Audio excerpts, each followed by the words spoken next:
नालंदा विश्वविद्यालय पर 3 बार आक्रमण हुआ था, परंतु सबसे विनाशकारी हमला 1193 में हुआ था बख्तियार खिलजी के द्वारा।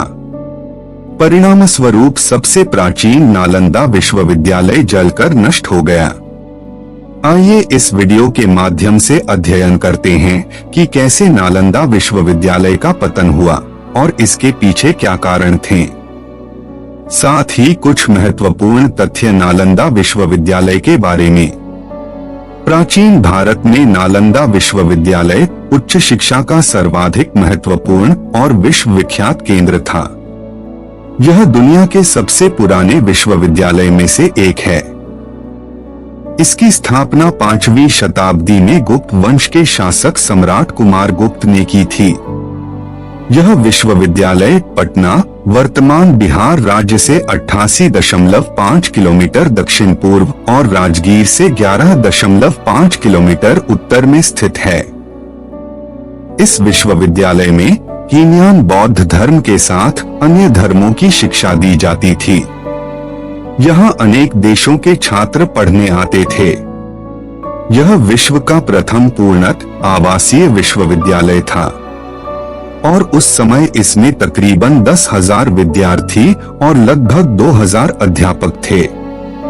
इसमें शिक्षा ग्रहण करने के लिए विद्यार्थी भारत के विभिन्न क्षेत्रों से ही नहीं बल्कि कोरिया, जापान, चीन, तिब्बत, इंडोनेशिया, फारस तथा तुर्की से भी आते थे।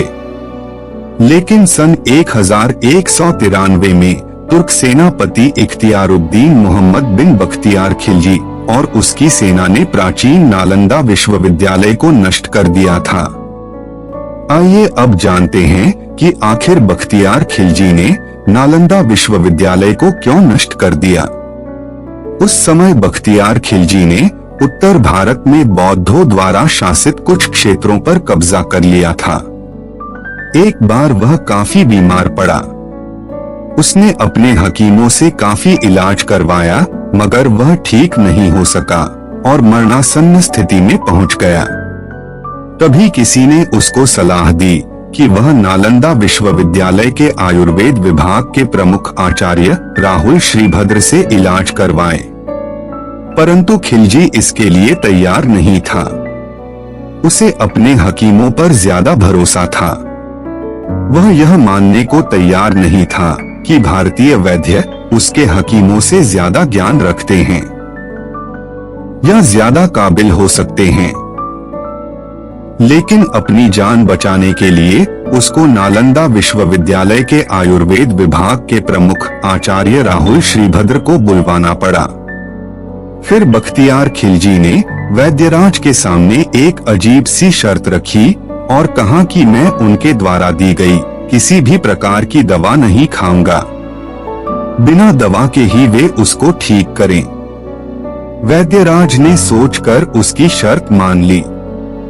कुछ दिनों के बाद वो खिलजी के पास एक कुरान लेकर पहुंचे और कहा कि इस कुरान की पृष्ठ संख्या इतने से इतने तक पढ़ लीजिए, आप ठीक हो जाएंगे। बख्तियार खिलजी ने वैद्यराज के बताए अनुसार कुरान को पढ़ा और वह ठीक हो गया। ऐसा कहा जाता है कि राहुल श्रीभद्र ने कुरान के कुछ पन्नों पर एक दवा का लेप लगा दिया था। वह थूक के साथ उन पन्नों को पढ़ता गया और ठीक होता चला गया। खिलजी इस बात से परेशान रहने लगा कि एक भारतीय विद्वान और शिक्षक को उनके हकीमों से ज्यादा ज्ञान था। फिर उसने देश से ज्ञान, बौद्ध धर्म और आयुर्वेद की जड़ों को नष्ट करने का फैसला किया। परिणाम स्वरूप खिलजी ने नालंदा की महान पुस्तकालय में आग लगा दी और लगभग 9 मिलियन पांडुलिपियों को जला दिया। ऐसा कहा जाता है कि नालंदा विश्वविद्यालय में इतनी किताबें थीं कि वह 3 महीने तक जलती रहीं।